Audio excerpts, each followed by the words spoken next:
This is News at 6 on WCJB TV 20, your local station.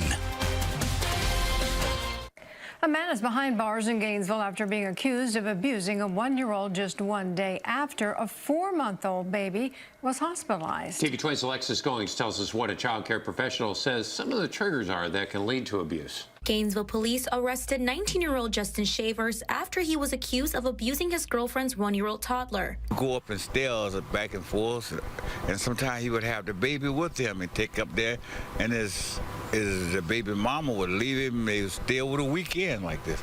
I didn't think he was that kind of a guy. Officials say Shavers was watching the child while the mother was away on December 28th through the 29th. He later admitted to biting the child 4 times, burning their chest with a space heater, stabbing them with a tack, and hitting them with a hot pan. He then took the child to the hospital with a broken arm days later. According to arrest reports, the incident happened right here where Shavers was a resident. And some of his neighbors I spoke to say they saw him days after the incident happened, and he seemed completely normal. A man who lives 2 doors down from Shavers at Sunrise Inn resident apartment says he saw him at a New Year's party. Hanging out downstairs with them, like everything was okay, but I kind of like wondered right there, but then they found out the whole time he was down there, the baby was upstairs, so we were going back and forth. We ain't know nothing about this. Small World daycare operator says there are many factors that cause people to abuse children. A lot of it is financial insecurity, poverty, racial issues. There's so many things that lead to it.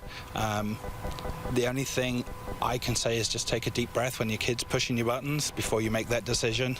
You know, it's so easy. A lot of the stuff that parents do is out of frustration to make themselves feel better. Shavers is charged with 5 counts of aggravated child abuse and 1 count of child neglect. In Gainesville, Alexis Goings, TV 20 News.